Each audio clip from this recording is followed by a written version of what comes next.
And before we continue with today's session, it is so important that we do an acknowledgement of traditional lands. Royal Roads University acknowledges that the campus is located on the traditional lands of the Cosapsum, Esquimalt, and Lekwungen Songhees ancestors and families. It is with gratitude that we now learn and work here, where the past, present, and future of Indigenous and non-Indigenous students, faculty, and staff come together. Welcome. And to make sure everybody is in the right room today, today's session is the Doctor of Business Administration, how to turn a valid research problem into a strong and competitive initial doctoral proposal. And we have Dr. Hassan Wafai, who will be presenting today's session. He is the program head of the DBA. And I want to mention right now, when I say DBA, it's just the shortened version of the Doctor of Business Administration program. We also have our knowledgeable enrollment advisor, Tracy Summers. She'll be monitoring the chat and she'll be answering questions there too and supporting today's session. And I should mention, my name is Imara Angus. I think many of you also know me from some of our previous webinars, so it's nice to see you here today. And just a quick agenda before I pass it to Hassan to kick off the session. We're doing a welcome and get to know each other, and that's what we're doing right now. So keep it coming in the chat. It looks like, looks like there's 2 people from Ottawa that are planning on carpooling for the residency, so that's great to see. Welcome. We're going to be diving into why DBA. We're going to be talking about current DBA student research. We're going to then go into how to build your initial proposal. And that's when we're going to have the research discussion where we talk about your research problem. And that part will not be recorded. And now I am so pleased to welcome Dr. Hassan Wafai to kick off the rest of the session. Welcome. Thank you very much, Imara. And good morning, everyone. I see Tracy first. Let me say hello to Tracy. Hello, Tracy. Good morning. Good to see you. So, ladies and gentlemen, thank you for joining us today. This is a second webinar. The first one we talk about the program in general, basic information. This, we dive a little bit deep in this webinar into writing research proposal. But to get started, we have a couple of slides about the program in general, and then we get into the proposal stage. Feel free to stop me at any point. Say, Hassan, I have a question. This doesn't really click, doesn't resonate. Feel free to do that. Okay, so why Royal Road DBA? For those who attended the first webinar, I'm sure you've seen this slide before. Why Royal Road? Why do you want to do DBA, Doctor of Business Administration? From our perspective, DBA is designed to help you to lead a change in industry, in the sector, in your sector that goes beyond an organization. You want to do DBA to develop original management research that advances both management body of knowledge, the relevant body of knowledge, and also the relevant practices. You will be part of Royal Road community of management researchers, and also to have opportunity to reflect on your leadership style and work on that to become a leader who use science to inform decision-making process. On the next slide, oopsie. Okay, so DBA versus master's degree. A common question I always have. Well, I've done my MBA. I did another master degree. How is that different from a DBA program? I mean, why do I need to do a DBA program? I have my MBA already. Yes, you're right. I mean, if you don't think if you're not planning to be a subject matter expert in your area of expertise, maybe DBA it's quite a stretch for you. DBA is designed to help you become a subject matter expert in your field.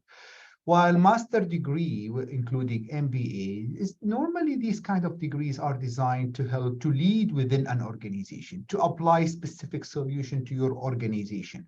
While DBA, it's to lead within an industry. Example, in the MBA program or just an example of a program, because MBA is a generalist program, you learn about all different subjects, right? HR, operations, strategy, marketing, finance, you learn how to apply specific tools, specific theory to your context. For example, recruitment process, process improvement tool, lean approach. You learn how to apply that specific model, concept, theory, tool to your organization to advance your organization. In the DBA, it goes beyond applying. You need to create your own knowledge. You need to create a new knowledge. And that is the difference between applying and producing. You need to contribute to existing body of knowledge. And because of that, then you will be eligible to get your doctorate. So the process of the doctorate is designed to allow you to produce knowledge that is valid and actionable knowledge. Now, another question is the difference between PhD, professional doctorate, Royal Road, DBA. So, question normally I have, Hassan, should I do PhD in management or Doctor of Business Administration?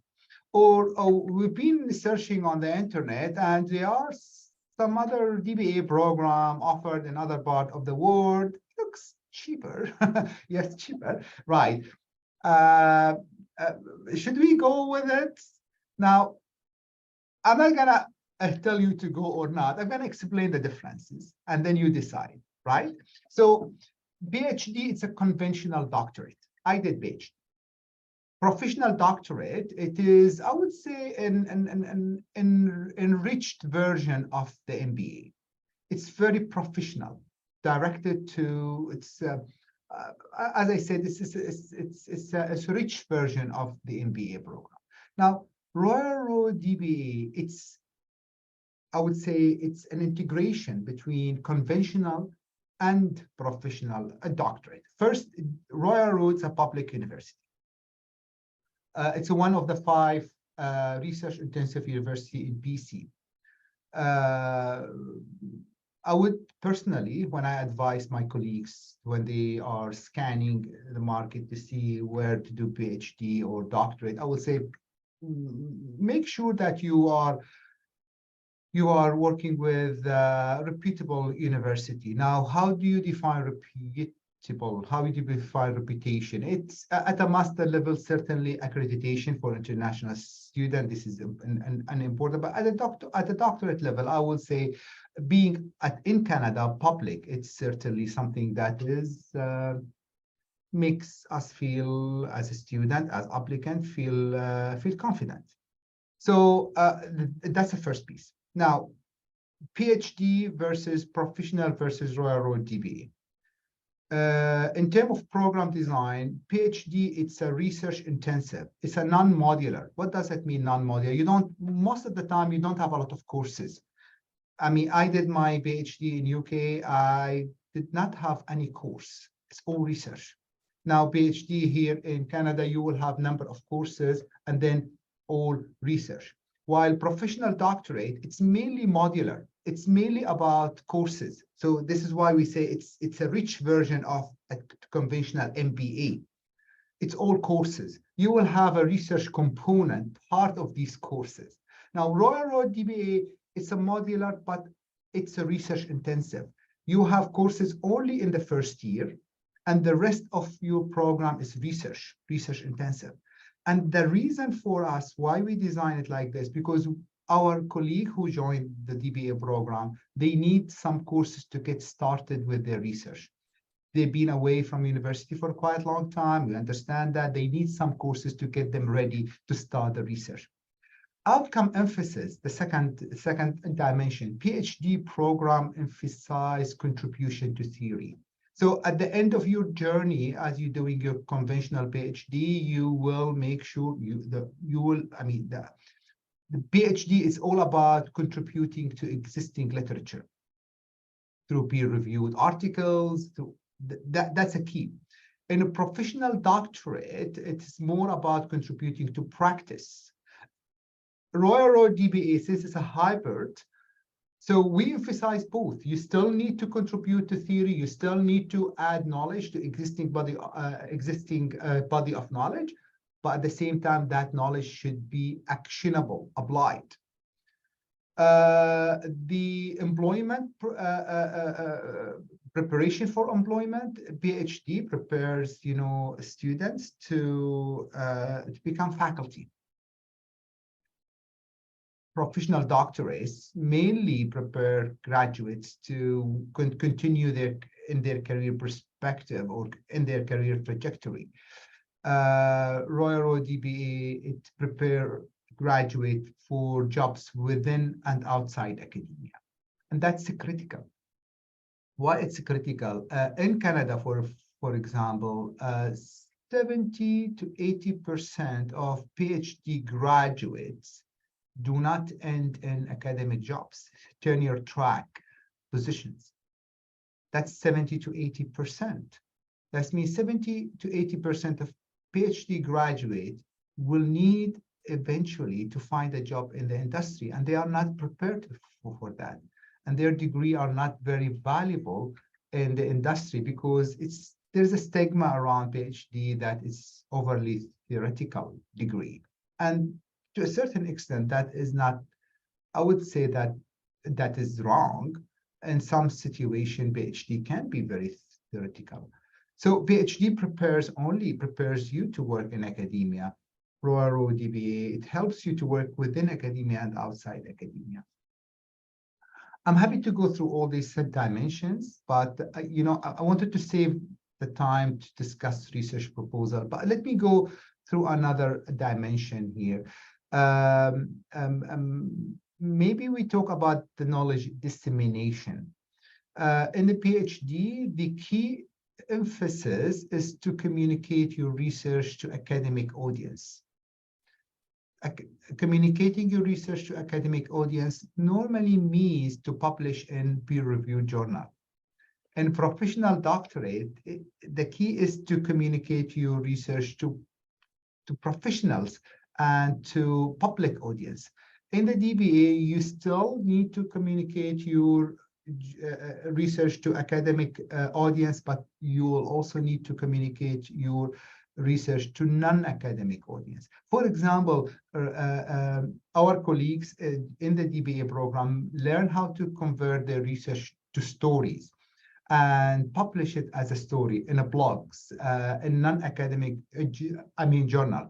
They still need to publish in academic, journal. I would say they are encouraged to publish in academic, journal, and they are encouraged to publish in non-academic journal as well as. Any questions so far? Are we good? Let's move on.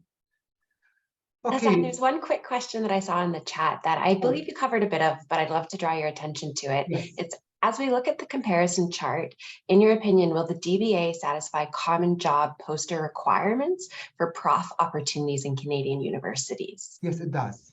This is a quick question. It does. It does, and I would say a part of Royal Road faculty, they do have DBA.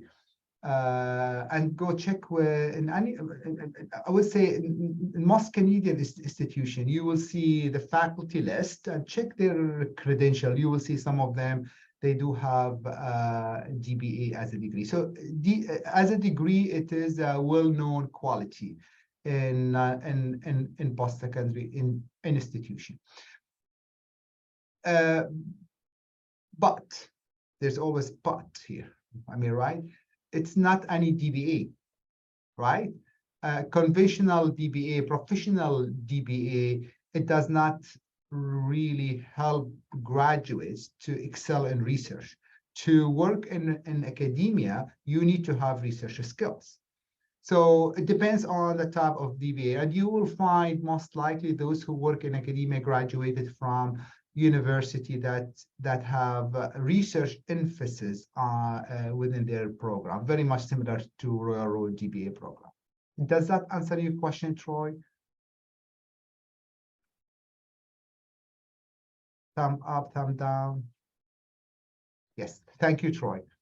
Is the Royal Road DBA accredited by whom? Royal Road DBA as a specific program, you're asking whether the program is accredited. As I said, Royal Road University as university is a public university, And to that extent, we don't see the need for accreditation at doctoral level. So I'm not exactly sure what list of accreditation Royal Road does have. To the best of my knowledge, they have Ashoka campus accreditation, and perhaps they do have other type of accreditation. AACSP accreditation, no, we don't. We are not AACSP accredited university. And this is actually for School of Business specifically. But again, I would argue this is at a doctoral level, this is, we'll say, less relevant at doctoral level.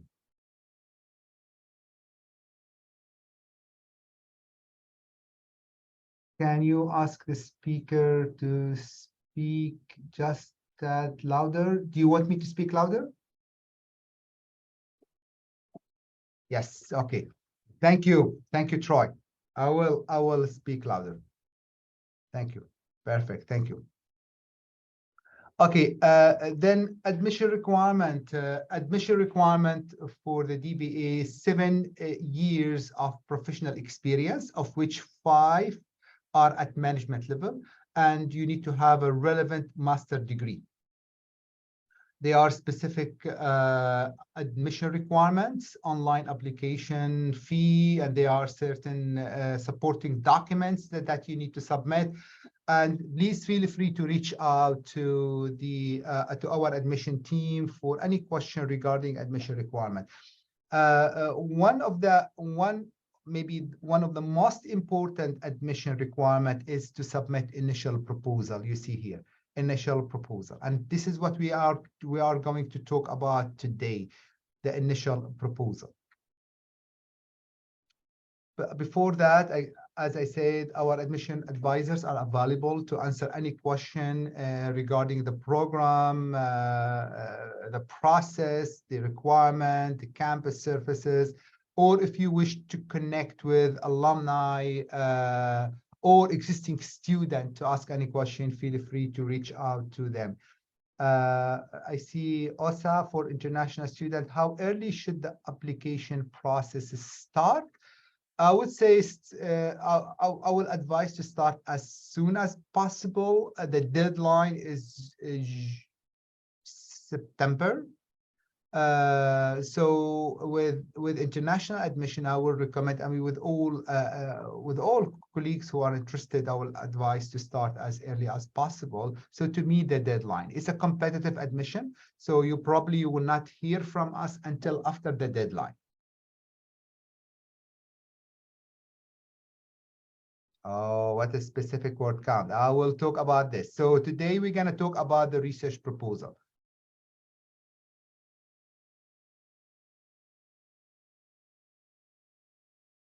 But first, let me talk about the journey.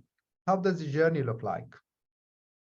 I would like to describe the journey as an opportunity to liberate your own thinking process. You start with your own assumptions, and you start to, get gradually out of your comfort zone. And the more you do that, the more you feel that you start to self-reflect on your own journey. It doesn't happen, over a day or two. This happens over the course of the program. Here's some of the pictures I would like to share about a picture of our colleagues. This is the first cohort, 2020 cohort. They're joining the program again. They're coming to campus actually again in February. You see here there are links if you wish to see who is in the program. Some pictures about the residency. As you see, we're very proud of our colleagues who do the program, and we featured their research. And I always say that we have been able to attract the kind of colleagues who we always want to attract. So we have the right colleagues in the program. We're very proud of their research, and we are proud of their achievements. Please feel free to check their bio, and if you are interested to connect with any of them, feel free to reach out to our enrollment team. So, talking about the proposal, initial proposal, part of the admission requirement that you need to submit initial proposal. Now, we have explained the requirement on the website. I would like to expand on this and here define specific requirement. So the research proposal needs to define a researchable problem, a research question. Hey, can you see the pointer here? I guess you can or not. No, you can't see my pointer. Okay. Okay. So the first one you see here, define a researchable question. So the research proposal must define a researchable problem, and that also includes formulating a research question. Explain the importance of the problem,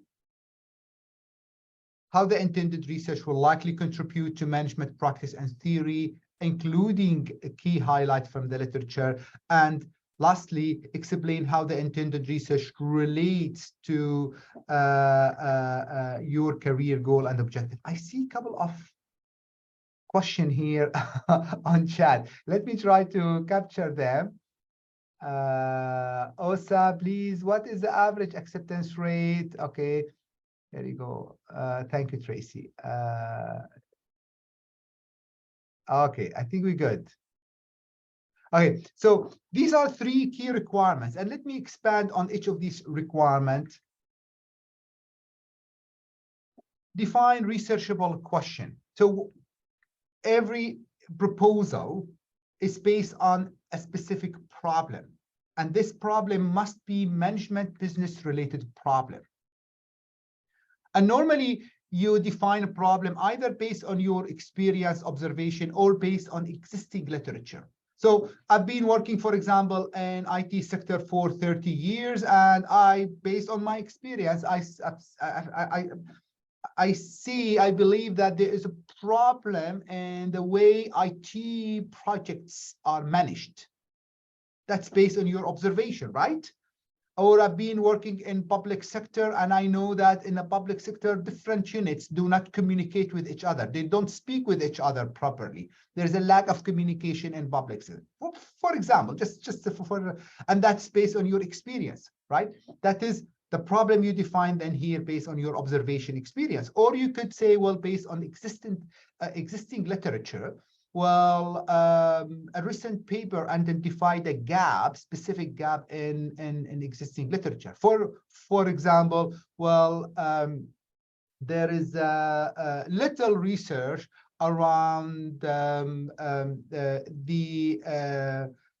IT transfer in a specific sector. Well, here you are relying on existing literature to define the problem. In the proposal, you need to demonstrate that you have researched the problem. It's not enough to say, well, this problem is based on my experience. That is not enough. That will be the starting point, but that is not enough. You need to demonstrate that you have researched the problem and that problem has not been addressed before. So if you're working in a public sector and you observe that public sector, different people, different departments, they don't communicate, okay, you need to go to Google search, Google Scholar, and search for papers talking about communication in public sector, for example, right? And support your argument with existing literature, existing author. So you need to demonstrate that you have done some research around your problem. Make it clear what is known and what is not known at a very high level. Only include published work. Again, your observation, experience are important, but not sufficient. We need evidence-based work, evidence-based proposal. Are you following me? Give me thumb up if you're following me. Thumb up, good. Thank you, Melissa. I see you. The rest, there is like a button. Here you go. Thank you. Okay. Thank you, Troy. I see you. Elizabeth, Beth, Michelle, Manja. Thank you. Param. Good. Thank you. Okay. Great. Now, continue with researchable problem. Consider the scope of the problem. Well, researchable problem, you shouldn't be too broad, shouldn't be too narrow. For example, you say how to improve management practice in general. That's too broad, right? How to improve project management practice. That's too broad. Too broad, and it's very difficult to find papers that speaks to that broad problem. That's so difficult to find it. You know, how to apply whatever theory. That's too broad. Try to be very specific. Try to narrow down the problem to a specific scope that you can find papers to support. And the best way is to try to articulate the problem in a couple of sentences. If you are able to articulate the problem in a couple of sentences, that means you have a solid start. I would say you have a solid start. Now, based on that problem, then you need to build the research question. And that research question, we understand it is working research question. I'm going to show you some examples, I mean, later on about the research problem, research question based on existing research in the DBA program. Now, once you define the problem and you support the problem with specific papers, existing paper articles, peer-reviewed articles, you need to explain why this problem is important. Why is it important? Why the content is important? Why is it now? Why is it as of sudden become important? Maybe this issue has been all for a long time. Why is it now you want to research it, right? So again, it's not enough to say, well, based on my experience, this is an important issue, and solving this issue will help the organization to. It's important, but it's not sufficient. You need to use literature. You need to use existing literature to support your research. So you could say, for example, in terms of importance, that this problem is under research. There is a gap in literature that you will address in terms of this problem. For example, communication in public sector has not been sufficiently researched, and it's you who will address that specific gap.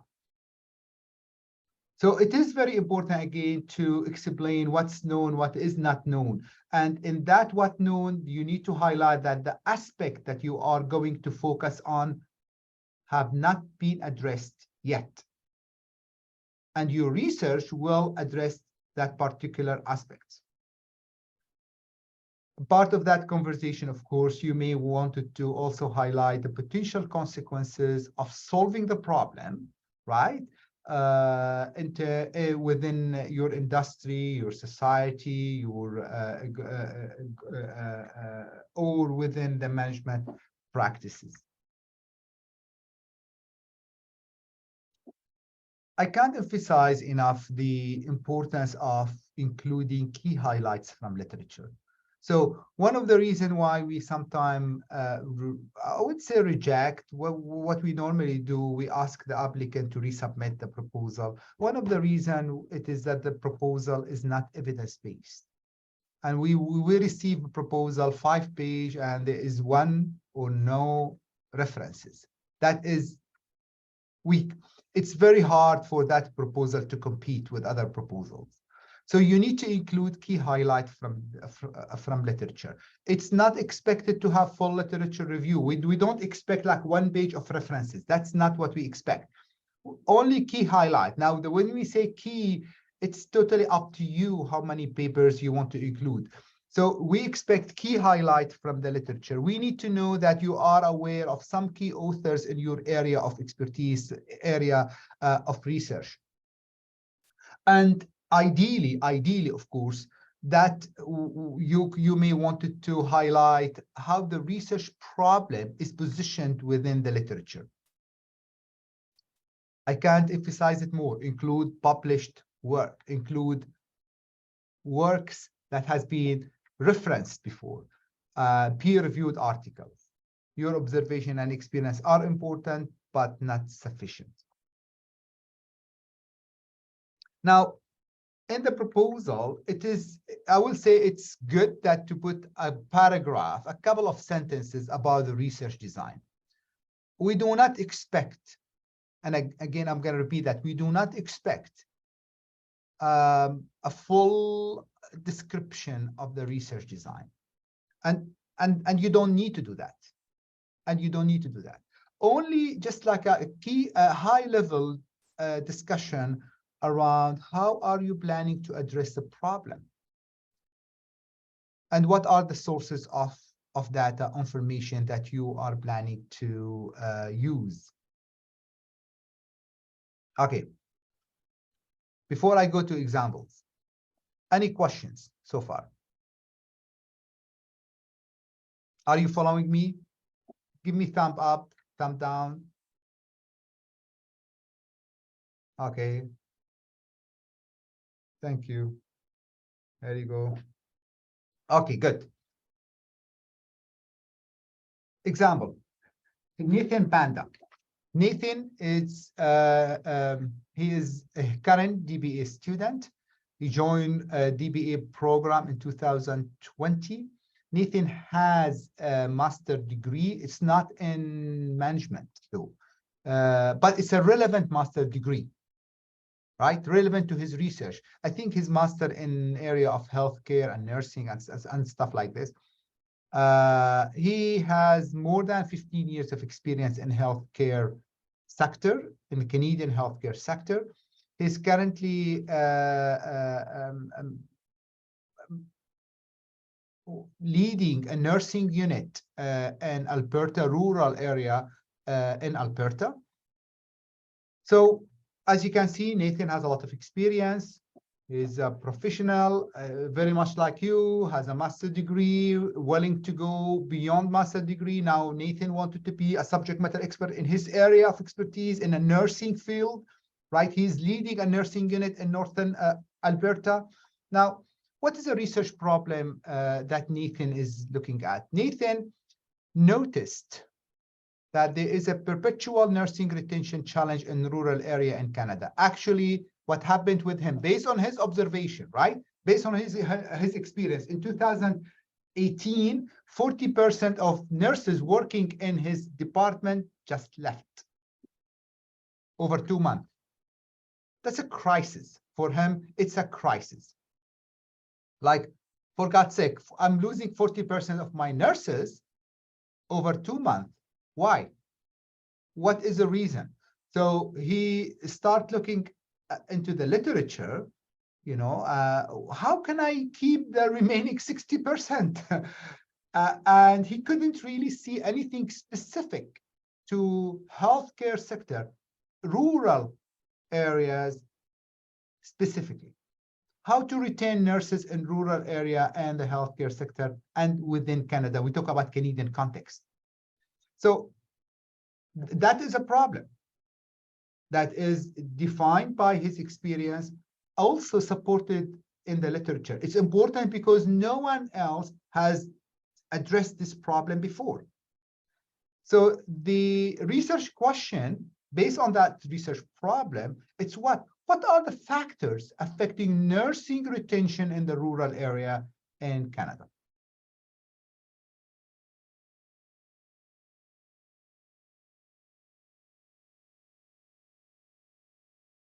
Okay, another example. Jason Major. Jason joined DBA program in 2021. Jason has a Master of Art in Security, Defense Management, and Policy. He was a colonel from Royal Canadian Air Force, over 30 years of experience, currently working in the government, based in Ottawa, but he lives actually in BC. Such accomplished individual, pleasant to work with. Now, Jason, you can see he's a pilot. He's in air transport sector and then aviation sector. So what's the research problem? Jason noticed there's a lack of resilience in air transport sector, right? What does air transport sector mean? It is that sector that transport passengers. Air Canada, WestJet, including airport, the Pearson Airport, the Vancouver Airport, Edmonton Airport, and so on. There's a lack of resilience in the airport transport sector. Now, he brought certain literature to support his argument.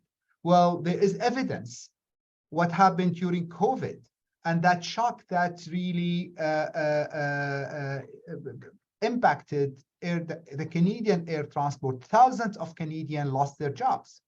But it is not only about external shocks, even internal shocks. The sector is very vulnerable to any shock, whether internal or external. Losing employee, the lack, we all hearing around the flight cancellation nowadays, right? Because lack of staff. It's an internal issue. It's a lack of staff. It's a management issue. The sector is very vulnerable. Now, looking at the existing literature, the literature does not address resilience in the air transport sector. It addresses certain aspects, but there is no clear understanding how resilience works actually in the airport transport sector. What are the factors that impact resilience? What is resilience in air transport sector is not clear in the literature. For those for those who's in the literature, know that there is a gap, specific gap around resilience in the transport sector. So Jason, research question, how can resilience performance be improved to enable the long-term business success of the air transport sector? Now, that's a question. That based on that question, then Jason built certain objectives. Well, in order to understand how resilience can be improved, I need to understand resilience. I need to define resilience. What is resilience? What are the factors that contribute to resilience? Is resilience about certain capability? Is it something can be engineered or pre-engineered, or is about improvisation, right? It is culture and improvisation. When the shock hit organization or sector, well, people knows what they need to do. Or it is something that need to be planned in advance. So you need to explore all this in order to understand how to improve the air transport resilience. Tasha Brooks. Now, Tasha, it is indigenous colleague, joined DBA program 2020. She is a professor in other university, Vancouver Island University, and she is a director for Cauchan Tribes Fishing Enterprise. And by the way, we very much encourage indigenous researchers and indigenous research. And we know that it's very challenging sometimes to do research outside Canadian organizations or Canadian institution that research that is indigenous related research. So we would like to support that, and we do welcome indigenous researchers, indigenous research. So what is a problem? What's the research problem? According to Tasha, well, Canadian indigenous entrepreneurship participation rate is 6.26 compared to non-indigenous participation rate of 11.75%. Participation rate in what? In supporting programs. Technically, or in a simple language, Tasha proposed that indigenous entrepreneurs do not use or do not take advantage of existing supports that they have compared to non-indigenous entrepreneurs. And that is supported with statistics, with research. There's no research that addresses that specific problem. What is the problem in the entrepreneurial ecosystem, in the Canadian Indigenous entrepreneurial ecosystem, that makes Indigenous entrepreneurs not using the resources available for them? Is it the problem in the program? Is it the communication issue? What is that prevent Indigenous entrepreneurs from using the support that they have? And we talk about here a concept called entrepreneurial ecosystem, the whole ecosystem. So Tasha is comparing between Indigenous ecosystem and non-Indigenous ecosystem, and understanding what factors that contribute to effectiveness of programs available for Indigenous entrepreneurs. So the specific question here, exploring why, despite increasing entrepreneurial support service available for Indigenous entrepreneurs in Canada, a lower number of Indigenous people engage in entrepreneurship. That is a specific question that Tasha proposed. Any questions so far? Are you following me? Give me thumb up so I don't feel I'm talking screen. I feel that you are there encouraging me to continue. Okay, thank you. Thank you. There you go. Okay, certain advices. As you building your research your passion. Research your passion. Well, I always say you can change your name, you can change your car, you can change your house, sometimes you can change your partner, but your professional identity, it's still it's hard to change. I did my PhD as in technology transfer. Now I branched to other areas, but I'm still considered an expert in my area of expertise, that is technology transfer in construction industry. That's my area. So you need to align your passion with your research. DBA programs allow you to do that. And that's one of the key differences between DBA and conventional PhD program.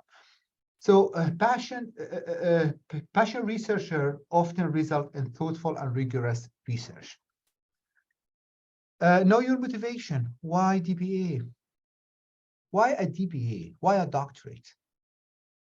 It's a big investment. We understand that financial investment, social investment, a commitment, long-term commitment. It's not 2 years, not 3 years. Could go beyond that. It could go to 4. It could go beyond that. So it's a long commitment, and it's quite a journey, a rewarding journey. So I always advise my colleagues that thinking about doing their doctorate, well, you know what? Why? Consider it why. Where do you want to be 4 years from now? And as you're considering why, you consider your financial resources as well as. This is a big investment. You consider your social resources. We will be with you. We will help you through the program, certainly. And we will support you through the program, but you need to know why I'm doing it. Identify your competitive advantage in terms of research.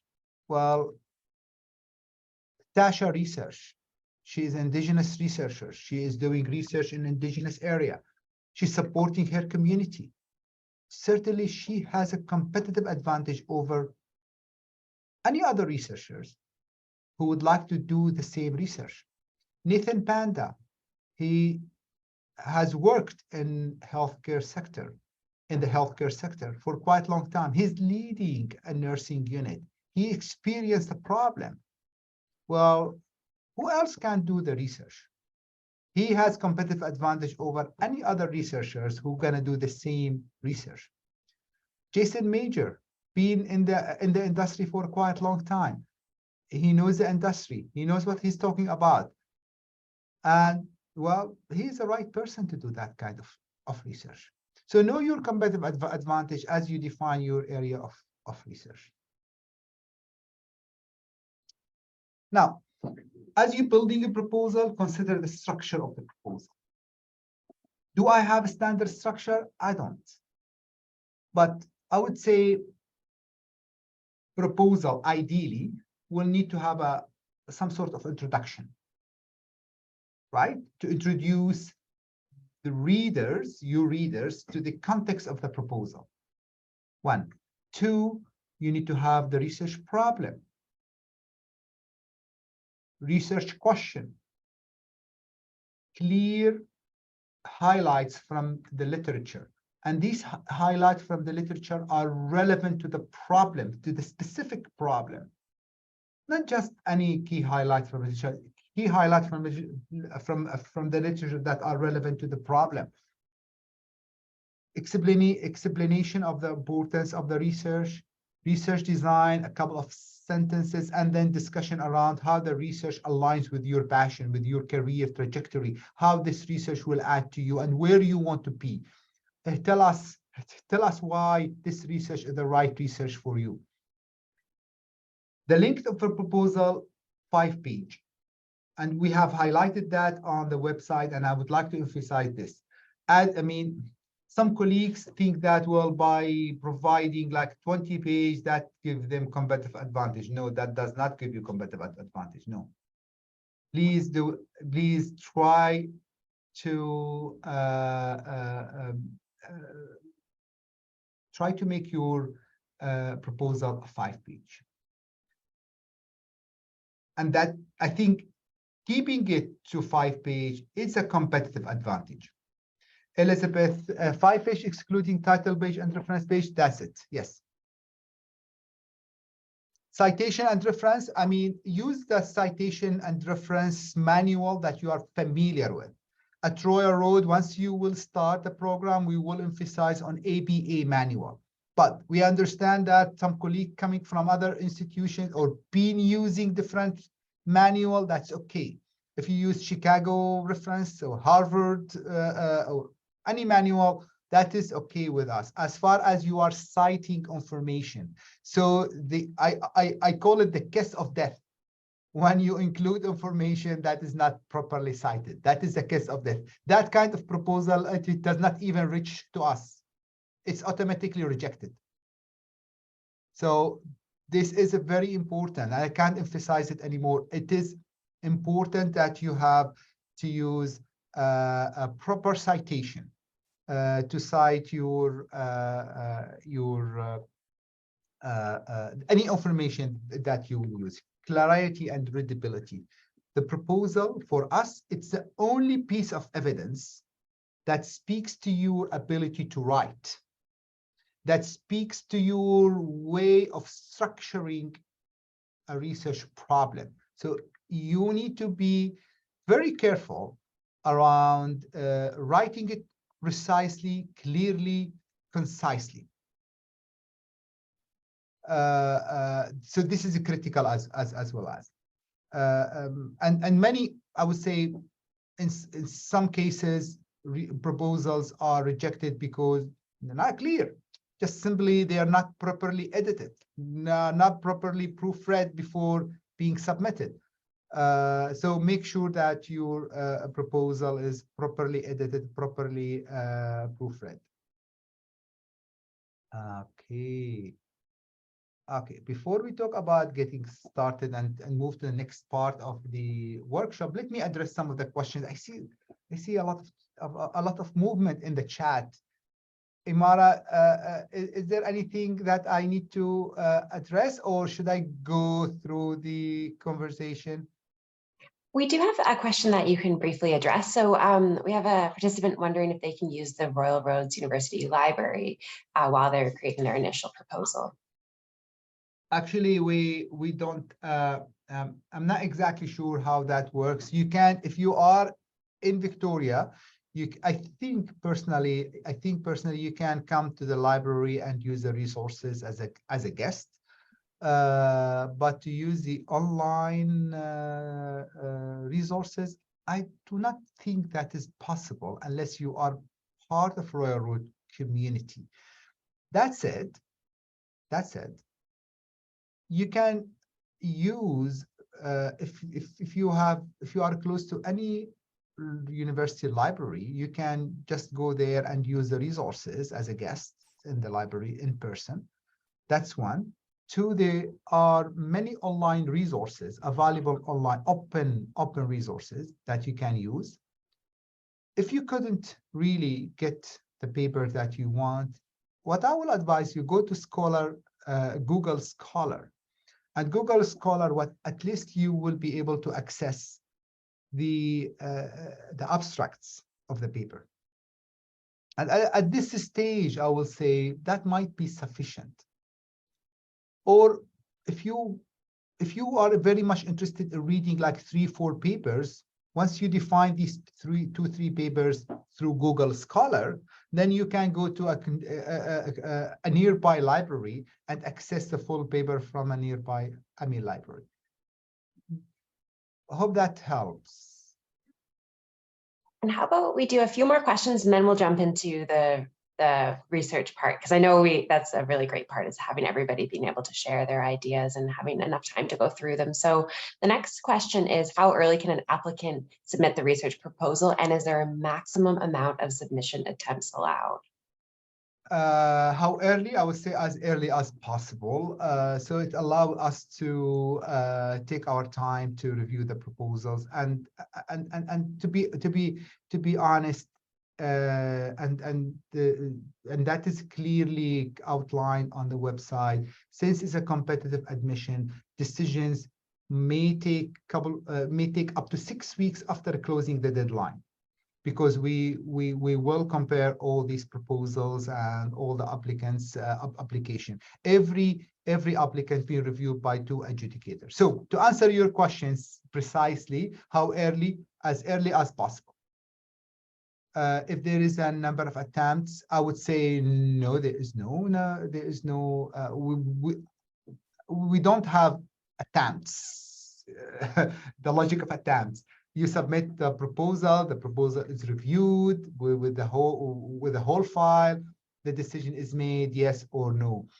But what I will advise you, if you have a question about your proposal, feel free to reach out to me, and I'm very happy to support you as you're writing your research proposal. I hope that does address your question. Thank you, Hassan. And we also have a question. When building the cohorts, does any consideration go into the diversity of proposed topics? Or if qualified applicants had similar related research topics, would you still admit based on competitive merit? The competitive merit is the key. It's a key basis for admission. So it is not uncommon to have colleagues doing similar research in the same cohort, in a cohort, and you could see for example in 2021, if I'm not mistaken, cohort, you could go to check. There are 2 colleagues doing research in mining related sector, and that is okay. So totally fine.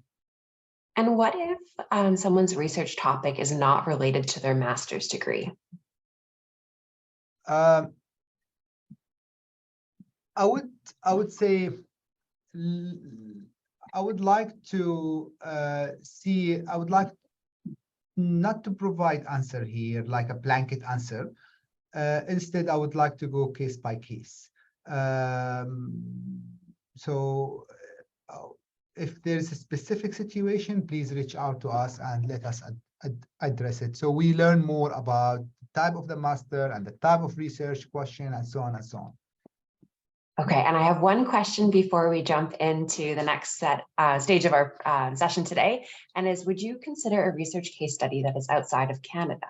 Of course, we do have. I mean, please feel free to look at 2020 cohort. We have 1 colleague doing research around oil and gas supply chain in Nigeria.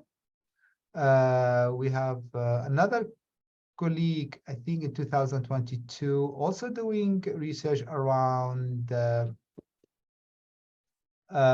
governance, SMEs governance in Nigeria. And we have just in this year, we have 2 to 3 colleagues doing research in area related to industry that are not Canadian in industry. However, the applicability of research may the applicability of the outcome of the research may go beyond a specific geographical location. Hope that addressed your question. I'm not sure whether I addressed it clearly, but if it's not clear, please feel free to come back to me.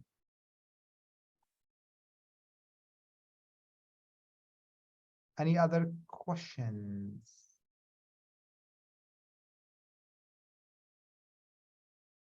Okay, so we're good. Okay, so let's go to the second part of the workshop. And so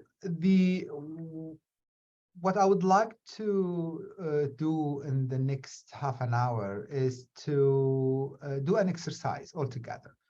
And everyone will take 3 to 5 minutes to think about problem situation that you are interested in, and then write down your research problem, a maximum of 2 sentences. And why is it important? How would you justify the importance of the research problem? In order to do this, we all collaboratively working on this. Imara will share with us a platform, a link to another platform where you all can write and we all can see that platform. Imara, over to you.